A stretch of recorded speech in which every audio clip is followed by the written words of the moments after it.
Hello everyone, welcome to सहर biology. तो आज हम पढ़ेंगे ट्रांसक्रिप्शन के रिलेटेड।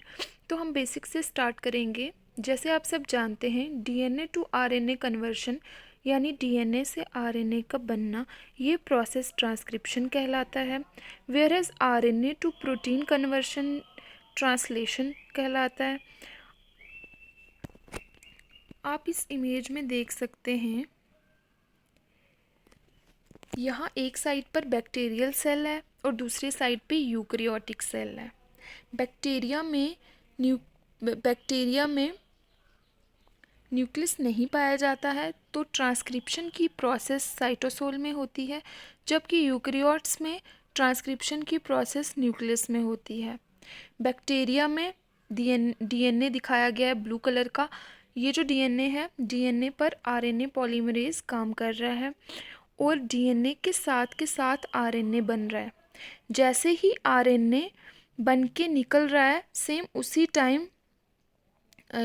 टाइम पर उसके ऊपर राइबोसोम अटैच हो रही है और सेम उसी टाइम उसकी प्रोटीन बन रही है।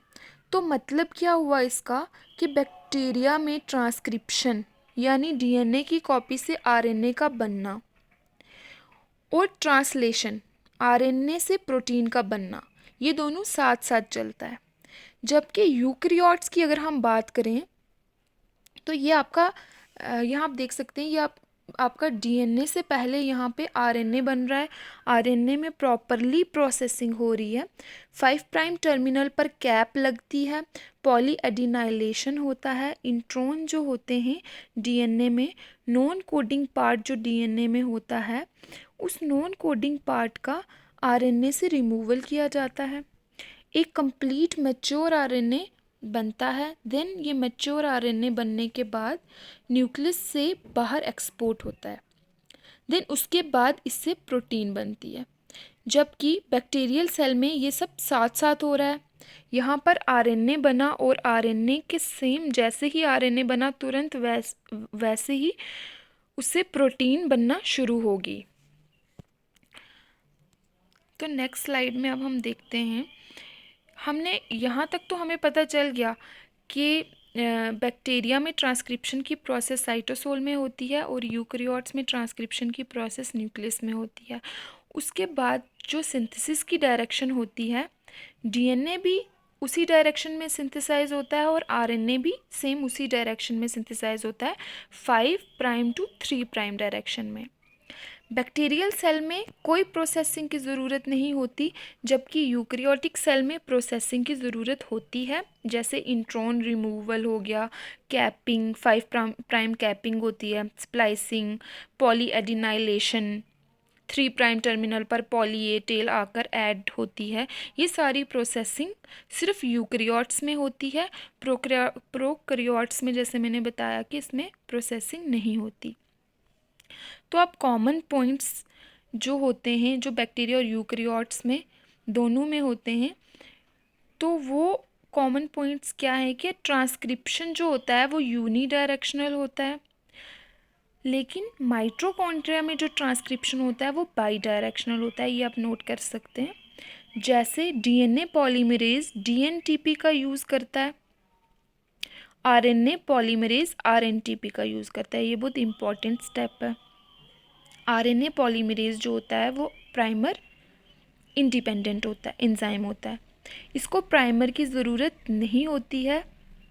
एक चीज़ पर आप ध्यान देना कि आरएनए पॉलीमरेज होता है, जो पहला न्यूक्लियोटाइड ऐड करता है वो आरएनटीपी की फॉर्म में ऐड करता है, और उसके बाद जितने भी न्यूक्लियोटाइड ये ऐड करेगा वो सारे मोनोफॉस्फेट होंगे। ये बहुत इंपॉर्टेंट स्टेप है। आपको पता ही होगा, जो आरएनए पॉलीमरेज होते हैं वो बिना प्राइमर के सिंथेसिस स्टार्ट कर सकते हैं, लेकिन उनको टेम्पलेट चाहिए। और किस तरह की टेम्पलेट यूज़ करते हैं ये आरएनए बनाने के लिए ये डीएनए का यूज़ करते हैं। जैसे डबल स्ट्रैंडेड डीएनए से किसी एक स्ट्रैंड को यूज़ करेंगे ये, ठीक है। अब नेक्स्ट स्लाइड में हम देखेंगे कि ये डीएनए डुप्लेक्स दिख रहा होगा आपको। इस डीएनए डुप्लेक्स पर आरएनए पॉलीमरेज आकर बाइंड करेगा। यहाँ पर कुछ चीज़ें बहुत इम्पॉर्टेंट हैं, तो हम एक बार देख लेते हैं फिर से। एक तो transcription DNA to RNA conversion होता है, ये तो हमें पता चल गया। कौन सा एंजाइम ये काम करवाता है? आरएनए पॉलीमरेज ये एंजाइम ये काम करवाता है। तो यहाँ पर आप ये नोटिस करो कि डबल स्ट्रैंडेड डीएनए से सिंगल स्ट्रैंडेड आरएनए बन रहा है। ठीक है, आरएनए की सिंथेसिस की डायरेक्शन देखिए। सबसे पहले जो टर्मिनल आरएनए का बना दैट इज़ 5 प्राइम टर्मिनल। जो लास्ट में बनता है वो 3 प्राइम टर्मिनल होता है, यानी यानी 3 प्राइम OH ग्रुप है इसके पास। ठीक है, अब क्वेश्चन ये भी आता है कि डबल स्ट्रैंडेड डीएनए में कौन सा वाला स्ट्रैंड आरएनए पॉलीमरेज यूज़ करेगा एज ए टेम्पलेट। तो यहाँ आप डायरेक्शन देखो ज़रा। यहाँ देखो आपका आरएनए जो बन रहा है वो 5 प्राइम टू 3 प्राइम डायरेक्शन में बन रहा है। तो ऑब्वियसली जब ये किसी टेम्पलेट को रीड करेगा तो डीएनए के कौन से वाले टेम्पलेट को ये लेगा? ये उसको लेगा जो कॉम्प्लीमेंट्री बनेगा, जैसे 3 प्राइम टू 5 प्राइम डायरेक्शन में जो होगा उसको लेगा। रेड वाले स्ट्रैंड को RNA polymerase as a template use कर रहा है। ठीक है, आप देख सकते हो। इसी डीएनए की डुप्लेक्स को अगर हम जूम करके देखें तो यहाँ आपको नीचे न्यूक्लियोटाइड्स दिख रहे होंगे। ठीक है, जो ब्लू कलर का वाला सेकंड जो स्ट्रैंड है उसको डीएनए टेम्पलेट की तरह यूज़ किया जाएगा बिकॉज उसकी डायरेक्शन 3 प्राइम टू 5 प्राइम है। जो फर्स्ट स्ट्रैंड है ब्लू वाला और थर्ड स्ट्रैंड जो ग्रीन वाला है उनमें न्यूक्लियोटाइड की सिमिलरिटी है।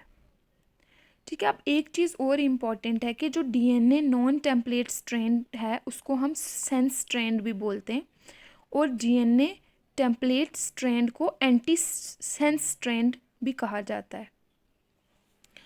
अब एक और डिफरेंस है यहाँ पर कि जो यूकैरियोट्स और प्रोकैरियोट्स में एक और डिफरेंस है कि जो यूकैरियोट्स होते हैं वो मोनोसिस्ट्रोनिक होते हैं। मोनोसिस्ट्रोनिक का मतलब ये होता है कि एक जीन होगा और एक जीन का एक प्रमोटर होगा, और आपके यहाँ पर एक ही जीन का एक्सप्रेशन हो रहा है, एक ही आरएनए बन रहा है एक ही प्रमोटर के कंट्रोल में। जबकि प्रोकैरियोट्स जो होते हैं वो पॉलीसिस्ट्रोनिक होते हैं, एक से ज़्यादा जीन के स्पेसिफिक सिंगल प्रमोटर होगा। प्रोकैरियोट्स में अगर आपको लैक ऑपरॉन का थोड़ा कुछ आइडिया होगा तो आपको पता है कि 3 जीन उसमें होते हैं, एक lac Z gene, lac Y gene और एक होता है लैक A जीन। तो इसमें क्या होता है कि जो 3 जो जीन हैं तीनों जीन को कंट्रोल कर रहा है सिंगल प्रमोटर, इसलिए ये पॉलीसिस्ट्रोनिक कहा जाता है। यहाँ पर अलग अलग प्रोटीन बन रही हैं, यहाँ पे सेवरल प्रोटीन्स बन रही हैं अंडर सिंगल प्रोमोटर। तो ये हो गया आपका कुछ basic concepts about prokaryotic and eukaryotic transcription. Next video में हम इंशाल्लाह बाकी जो रह गया है वो कवर करेंगे। आई होप आपको कुछ कॉन्सेप्ट्स समझ आए होंगे, और बाकी हम नेक्स्ट वीडियो में पढ़ेंगे। तब तक के लिए बाय।